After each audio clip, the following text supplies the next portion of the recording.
You will address me by full title and standing.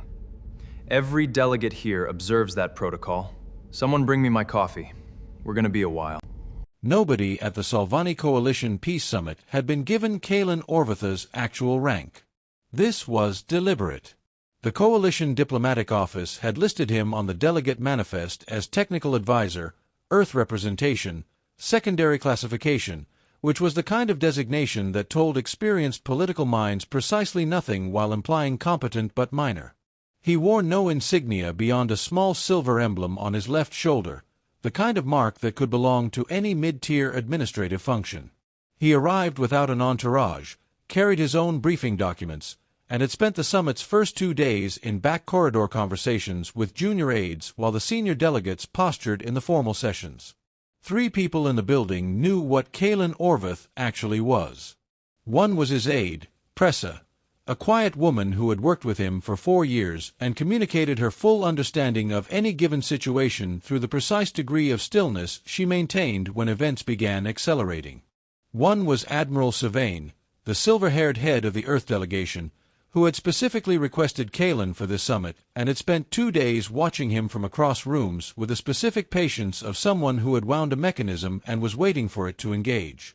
The third was Caelen himself, who found the entire question of rank considerably less interesting than the problem it was attached to.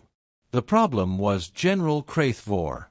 The Salvani Dominion's senior military commander had attended the summit not as a diplomat but as a demonstration.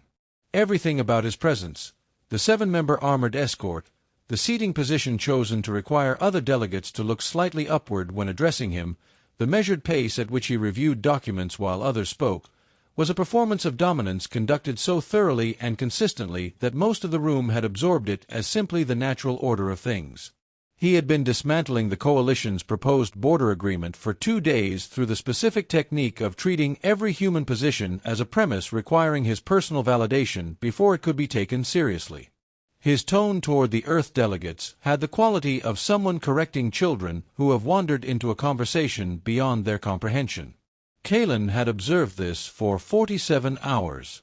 On the morning of the 3rd day, when Kraeth-Vor interrupted the Earth delegation's opening statement for the 4th time in 11 minutes to deliver an unsolicited commentary on human strategic limitations, Caelen set down his stylus, folded his briefing document, and walked to the center of the room. Nobody had asked him to.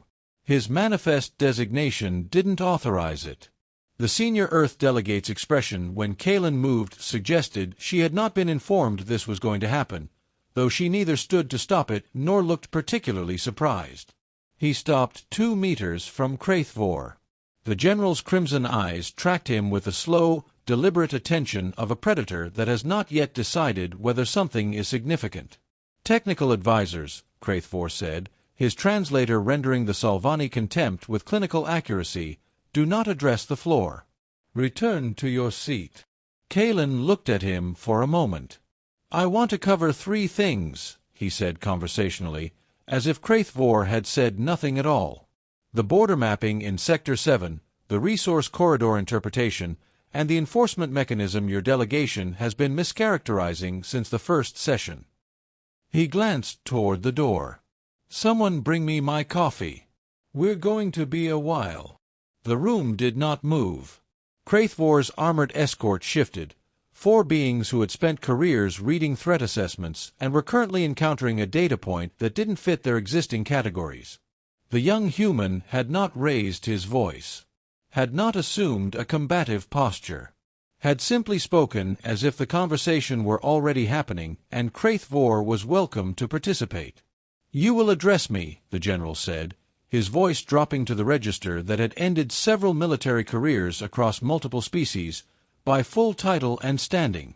Every delegate here observes that protocol. General Kraeth-Vor, Caelen said, the full title, delivered without irony and without particular emphasis, the way one states a fact that is accurate but not interesting.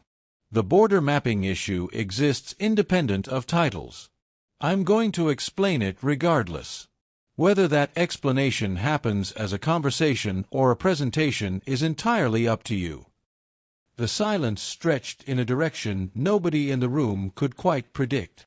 Pressa appeared at the door with the coffee.